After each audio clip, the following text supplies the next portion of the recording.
Nah, adapun penyebab hilangnya status kewarganegaraan seorang atau status WNI orang itu diatur dalam Undang-Undang Kewarganegaraan. Yang pertama ialah memperoleh kewarganegaraan lain atas kemauannya sendiri. Ya, misalkan saya tadi kan diberikan kewarganegaraan asing dan saya menerimanya atas kemauan saya. Nah, ketika saya menerima kewarganegaraan tersebut, maka status WNI saya otomatis hilang. Yang kedua, tidak menolak atau tidak melepaskan kewarganegaraan lain. Tadi orang yang mau naturalisasi WNI menjadi WNI itu harus dilepas dulu kewarganegaraan asalnya. Ya, kalau nggak dilepas ya dia nggak bakal jadi WNI. Karena kita asas kewarganegaraan tunggal.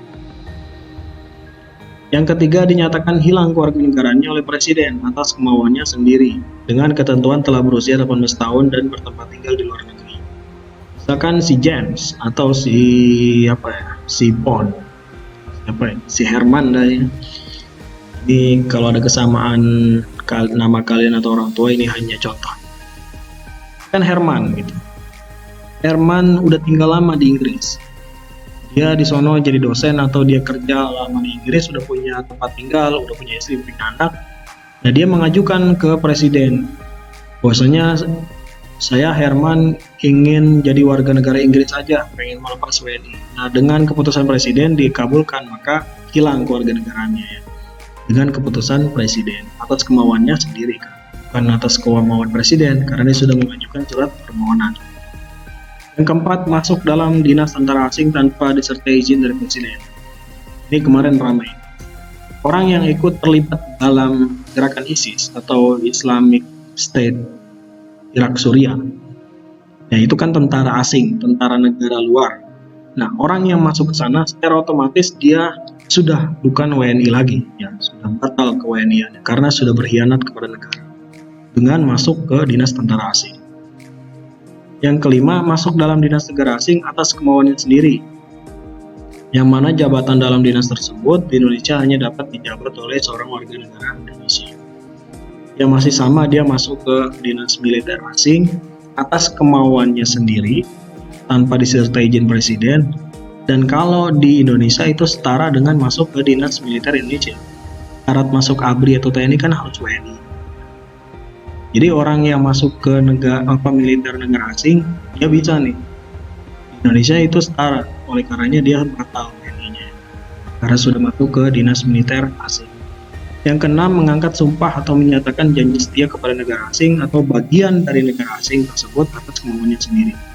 Orang yang melakukan sumpah setia, karena setiap negara ada sumpahnya. Kalau di naturalisasi itu ada sumpah, baiat setia kepada negara.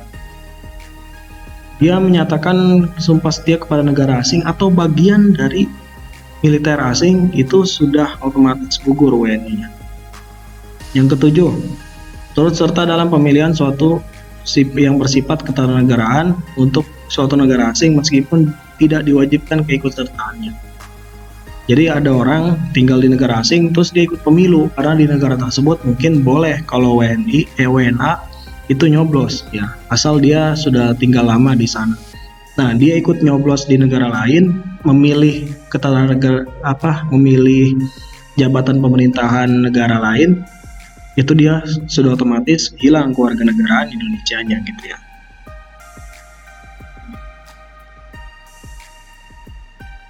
Yang kedelapan ialah mempunyai paspor atau surat yang bersifat paspor dari negara asing atau surat yang dapat diartikan sebagai tanda kewarganegaraan yang masih berlaku di negara lain ya, atas namanya sendiri. Jadi dia punya paspor negara lain atau semacam KTP kalau di Indonesia, tapi KTP-nya KTP negara lain atas namanya sendiri ya, itu gugur Gus, status WNI-nya.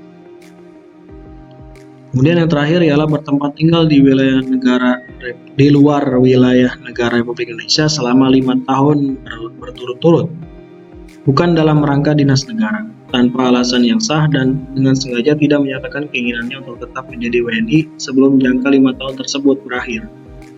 Dan setiap 5 tahun berikutnya yang bersangkutan tetap tidak mengajukan pernyataan ingin warga negara Indonesia kepada perwakilan Indonesia meskipun telah diberi pemberitahuan secara tertulis. Jadi ada orang yang tinggal lama di negara lain, ya. Selama 5 tahun berturut-turut nggak pulang-pulang, Bang Toib nggak pulang-pulang ke Indonesia 5 tahun berturut-turut. Di luar rangka dinas negara itu contohnya dubes, atasé, duta, sebagainya. Itu bukan, pokoknya orang yang lama tinggal di negara asing tersebut bukan dubes lah, bukan orang yang kerja di kantor perwakilan negara. Nah, kemudian selama 5 tahun itu dia tidak memperbarui keinginannya untuk tetap menjadi WNI. Jadi ada prosesnya. Selama 5 tahun dia tinggal di negara, dia harus memperbarui status WNI-nya. Tapi dia tidak memperbaruinya, walaupun sudah diberitahu. Nah, dengan hal itu maka gugur atau hilang status warga negara Indonesia. Oke, baik. Itu saja ulasan materi pada kesempatan kali ini tentang warga negara. Sudah kita bahas semua, mulai dari definisinya, terus status WNI berdasarkan Undang-Undang Nomor 12 Tahun 2006, kemudian asas-asas kewarganegaraan, kemudian syarat-syarat untuk menjadi WNI, kemudian penyebab hilangnya menjadi WNI. Semoga kalian dapat memahaminya dan kita berjumpa di video pembelajaran selanjutnya. Wassalamualaikum warahmatullahi wabarakatuh. Setelah ini silakan kalian buat tugas ini untuk nilai keterampilan ya. Buatlah tugas mind mapping seputar materi wilayah negara kesatuan Republik Indonesia dan warga negara yang sudah dijelaskan di video-video pembelajaran sebelumnya dan juga video pembelajaran saat ini. Silakan kalian buat mind mapping. Untuk konsep mind mapping jika belum mengetahui silakan kalian searching ya, karena di Google sudah tersedia segalanya. Untuk pengerjaannya sendiri silakan dikerjakan di kertas HVS atau kertas A3 kertas gambar ya, atau karton atau folio, terserah kalian mau dikerjakannya di mana. Kumpulkannya paling lambat hari Kamis tanggal 5 November 2020. Dikumpulkan di ruang guru paling depan dan silakan dikolektifkan ke ketua kelasnya masing-masing. Jadi tidak harus semuanya untuk datang ke sekolah ya. Silakan dikolektifkan saja gitu untuk meminimalisir keramaian. Oke, jika memang masih belum ada yang mengerti, Bapak akan kasih contohnya seperti ini ya. Ini hanya contoh saja. Di mind mapping itu ya ada alurnya, terus silakan dikreasikan sendiri dan ada garis-garis besar materinya. Oke, terima kasih.